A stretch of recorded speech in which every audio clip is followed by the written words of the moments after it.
இயக்குனர் சுரேஷ் நானு. விஜய் சார உடனடியா பதவி பிரமாணம் பண்ணி அசம்பிளிக்கு அனுப்பணும். கவர்னர் ரொம்ப அநியாயம் பண்றாங்க. நாட்டு மக்கள் ஒட்டுமொத்த ஓட்டு போட்டிருக்காங்க. ஓட்டு போட்ட ஒட்டுமொத்த மக்களுக்கும் துரோகம் பண்றாங்க. விஜய் முக்கியமந்திரி வேணா, விஜய் முக்கியமந்திரி ஆகணும்.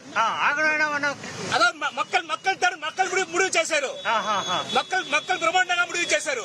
ஆனா கவர்மெண்ட் அநியாயம் చేస్తుంది. தமிழ் ஓட்டு போட்டு 108 தொகுதியை கொடுத்திருக்காங்க. காங்கிரஸ் 5 தொகுதி கொடுத்துட்டாங்க. 113 தொகுதி போயிருக்கு. இன்னும் 5 தொகுதி தான் வேணும். ஆனா இவங்க பதவி பண்ண மாட்டாங்க. ஏன் பண்ண மாட்டாங்க?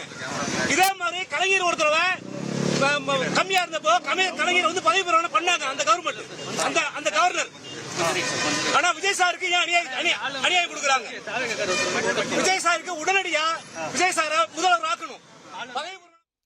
விஜய் சாரை முதலமைச்சர் ஆகணும். ஏன் அநியாயம் பண்ணுறாங்க அப்படின்னு ஒரு தாவேக்கா தொண்டர், அநேகமாக அவர் தொண்டராக தான் இருக்கணும். ஏன்னா கொடி மற்றும் அதோடைய ஸ்கார்ஃப்லாம் போட்டிருக்கிறாரு. அவர் இயல்பாக கைது செய்யப்பட்டிருக்கிறதையும் பார்க்கின்றோம். இது மாதிரி சலசலப்புகளை எதிர்நோக்கி இன்றைக்கி காலை முதலேயே ஆளுநர் மாளிகையில் லோக்பவனில் காவல்துறை பாதுகாப்பு பன்மடங்கு பல அடுக்குகளாக போடப்பட்டிருக்கிறதையும் நம்ம பார்க்கின்றோம். இது சென்னை கிண்டி ஆளுநர் மாளிகையில் அடுத்த நகர்வை இப்போதைக்கு நம்ம எதிர்நோக்கலை. ஏன்னா நம்பர்ஸை கேட்குறாரு.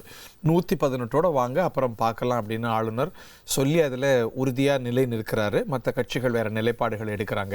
ஆனால் அரசியல் நிலைப்பாடுகள் 1000 பேர் எடுத்தாலும் கூட இந்த நம்பர்ஸ் எப்படி அமைய போகுது அப்படிங்கிறதுல தான் அடுத்து என்ன நடக்க போகுதுங்கிறதுக்கான விடையே இருக்கிறது. அந்த விடையை நம்ம பார்க்க ஆரம்பிக்க போகிறோம். ஏன்னா கம்யூனிஸ்ட் கட்சியுடைய கூட்டம் நடந்து கொண்டிருக்கிறது.